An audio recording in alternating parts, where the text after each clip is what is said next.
எல்லாருக்கும் வணக்கம். இன்றைக்கி நம்ம சுபீஸ் குக்கிங் சேனலில் 3rd டேக்கான லஞ்ச் பாக்ஸ் சீரீஸ் தான் பார்க்க போகிறோம். இன்றைக்கி நல்ல உளுந்து சாதம், அப்புறம் கருவாட்டு குழம்பு, அதுக்கப்புறம் முட்டை அடை, இந்த மூணையும் எப்படி செய்கிறதுன்றதை பார்க்கலாம் வாங்க. ஃபஸ்ட்டு நம்ம உளுந்து சாதத்துக்கு தேவையானதை பண்ணிடலாம். அதுக்கு நான் ஒரு ஆழாக்கு நல்லா இட்லி அரிசி எடுத்து வச்சுருக்கேன். அதுதான் கொஞ்சம் குழையாமல் இருக்கும். அதுக்காக ஒரு 1.25 ஆழாக்கு இட்லி அரிசி, அதுக்கப்புறம் 3/4 கப் உளுந்து, கருப்பு உளுந்து உடைச்சது, அதை எடுத்துக்கோங்க. இது எல்லாத்தையும் ஒன்றா மிக்ஸ் பண்ணிவிட்டு நல்லா ஒரு வாட்டி தண்ணி விட்டு நல்லா அலசி எடுத்து வச்சுருங்க. ஒரு 3 வாட்டி நல்லா தண்ணி விட்டு அலசி குக்கருக்கு அதை மாற்றிடலாம். இப்போது அதுக்கு தேவையான பொருட்கள் பூண்டு, சுக்கு பொடி, ஜீரகம், தேங்காய், இது எல்லாம் தான் நம்ம உளுந்து சாதத்துக்கு தேவை. இப்போ நான் தண்ணி ஊற்றி அலசி அதை குக்கருக்கு மாற்றிருக்கேன், அரிசியும் உளுந்தையும். இதில் நம்ம ஜீரகம், பூண்டு, சுக்கு பொடி, அதுக்கப்புறம் தேவையான அளவு காயத்தூள் சேர்த்துக்கோங்க, தேங்காய், அதுக்கப்புறம் உப்பு இதிலே நம்ம சேர்த்துடலாம். இப்போது நம்ம அரிசி உளுந்து ரெண்டும் சேர்த்து நம்ம 2 கப் எடுத்துருக்கோம் மொத்தமாக. இதுக்கு 5 கப் தண்ணி ஊற்றிக்கோங்க. மொத்தமாக 5 கப் தண்ணி ஊற்றிட்டு இது நல்லா ஒரு வாட்டி எல்லாம் மிக்ஸ் ஆகிற மாதிரி ஒரு வாட்டி கையை வச்சு கலந்து விட்டுட்டு மூடி வச்சு ஸ்டவ்வில் வச்சுட்டு ஒரு மீடியம் ஃப்ளேமில் ஒரு விசில் விடுங்க. அதுக்கப்புறம் சிம் பண்ணிவிட்டு ஒரு 10 நிமிஷம் வச்சு எடுத்தோன்னா நம்ம உளுந்த சாதம் சூப்பராக ரெடி ஆகிடும். இப்போது விசில் வந்தாச்சு. நான் ஒரு 10 நிமிஷம் சிம்மில் வச்சு அணைச்சிருக்கேன். இப்போ திறந்து பார்க்கலாம். சூப்பராக ரெடி ஆகிடுச்சு. நல்லா ஆவி பறக்க பறக்க உளுந்து சாதம் ரெடி. இது ரொம்ப சீக்கிரம் செஞ்சு முடிச்சிடலாம். கூடவே நம்ம இதுக்கு முட்டை அடை எப்படி செய்கிறதுன்றதை பார்க்கலாம். இதுக்கு தேவையான பொருட்கள்: சின்ன வெங்காயம் ஒரு 6 சின்ன வெங்காயம் எடுத்துக்கோங்க. கூடவே மல்லி, நல்ல முழு மல்லி ஒரு 5 டேபிள் ஸ்பூன், மிளகு 1 டீஸ்பூன், ஜீரகம் 1/2 டீஸ்பூன், கருவேப்பிலை, தேங்காய் 1 கப், காஞ்ச மிளகாய் ஒரு 3. இது எல்லாத்தையும் ஃபஸ்ட்டு மல்லி, மிளகு, ஜீரகம், வத்தல் மூணையுமே நல்லா ஃபஸ்ட்டு மிக்சியில் மாற்றிட்டு ஒரு பல்ஸ் அடித்து எடுத்துக்கோங்க. இந்த மாதிரி இது நல்லா அரைஞ்சதுக்கப்புறமா மீதி பொருட்கள் எல்லாம் நம்ம சேர்த்துக்கலாம்.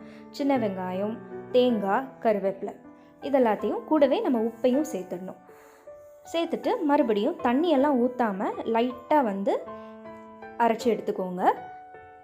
நல்லா பிறுபிறுன்னு தான் இருக்கணும், அந்த அளவுக்கு அரைச்சி எடுத்துக்கோங்க. இந்த மாதிரி தான் இருக்கணும். இப்போது நம்ம முட்டையை ரெடி பண்ணிடலாம். அதுக்கு உங்களுக்கு எவ்வளோ முட்டை எத்தனை பேருக்கு தேவையோ அந்த அளவுக்கு எடுத்துக்கோங்க. இப்போ நான் 4 முட்டை எடுத்திருக்கேன் 4 பேருக்கு. இப்போது அந்த 4 முட்டையை உடச்சி ஒரு பவுலில் ஊற்றிட்டு நல்லா ஃப்ளஃபியாக வர வரைக்கும் நல்லா மிக்ஸ் பண்ணி எடுத்துக்கோங்க. இதுலேயே நம்ம அரைச்சி வச்சுருந்தோம் இல்லையா, தேங்காய், மல்லி, ஜீரகம், மிளகு, வத்தல், இது எல்லாத்தையும் இதில் சேர்த்துடலாம். சேர்த்துட்டு இதையும் ஒரு வாட்டி நல்லா கலந்து விட்டுக்கோங்க. எல்லாமே ஒன்று சேர அந்த முட்டையோட சேர்கிற மாதிரி நல்லா கலந்து வச்சுக்கோங்க. இப்போது நம்ம தோசை கல்லில் இதை ஊற்றி ரெடி பண்ணிடலாம். இப்போது ஒரு தோசை கடாயை நல்லா சூடு பண்ணிவிட்டு அதில் தேங்காய் எண்ணெய் சேர்த்துக்கோங்க. சேர்த்துட்டு நல்லா ஒரு குழி கரண்டி எடுத்துக்கோங்க. அதை இப்படி ஊற்றிட்டு லைட்டாக இது வெந்ததுக்கப்புறமா மாற்றி போடலாம். இப்போது இதை மாற்றி போட்டுடலாம்.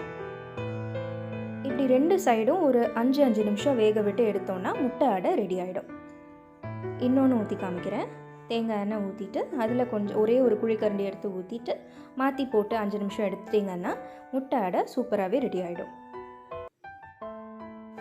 அடுத்ததாக நம்ம கருவாட்டு குழம்பு எப்படி செய்கிறதுன்றதை பார்த்துடலாம். அதுக்கு தேவையான பொருட்கள்: தேங்காய், காஞ்ச மிளகாய், சின்ன வெங்காயம், வத்தல் பொடி 2 டீஸ்பூன், 1 டீஸ்பூன் மல்லிப்பொடி, அப்புறம் மஞ்சள் பொடி.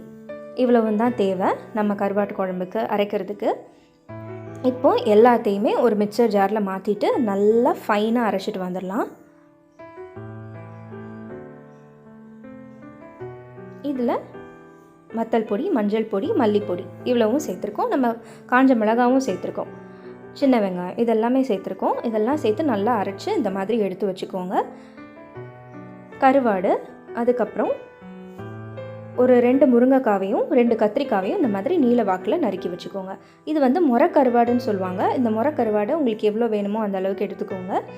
இதை எடுத்துகிட்டு நீங்கள் எந்த சட்டியில் குழம்பு வைக்க போகிறீங்களோ அந்த பாத்திரத்தில் அந்த கருவாடையும் போட்டுட்டு நம்ம அரைச்சி வச்சுருந்த தேங்காய் விழுதையும் சேர்த்துட்டு புளி கொஞ்சம் கரைச்சி வச்சுருக்கேன், புளியையும் சேர்த்துட்டு நம்ம வெட்டி வச்சுருக்கிற காய்கறிகள் முருங்கைக்காவையும் கத்திரிக்காவையும் சேர்த்துக்கோங்க.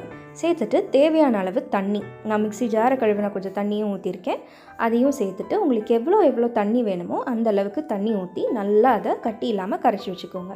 தேவையான அளவு உப்பு இதையும் சேர்த்துட்டு ஒரே ஒரு தக்காளி எடுத்து கையாலேயே நல்லா அதில் மசிச்சு விடுங்க. அது இன்னும் நல்லா டேஸ்ட்டாக இருக்கும். உங்களுக்கு வேண்டான்னா விட்டுருங்க.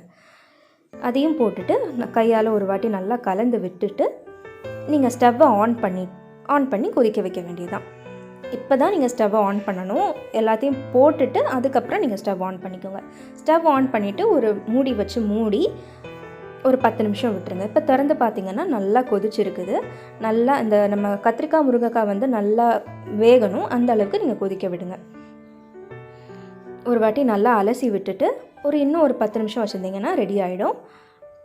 இப்போ லாஸ்ட்டாக கொஞ்சம் கருவேப்பிலை மட்டும் சேர்த்துட்டு நல்லா கலந்து விட்டுட்டிங்கன்னா நம்ம கருவாட்டு குழம்பு சூப்பராகவே ரெடி ஆகிடுச்சு. அவ்வளோதான், இன்றைக்கி நம்ம லஞ்ச் பாக்ஸ் ரெசிபி சூப்பராகவே ரெடி ஆகிடுச்சு. கண்டிப்பாக உங்கள் வீட்டில் ட்ரை பண்ணி பார்த்து பிடிச்சிருந்ததுன்னா லைக் பண்ணுங்கள், ஷேர் பண்ணுங்கள், சப்ஸ்கிரைப் பண்ணுங்கள். நன்றி.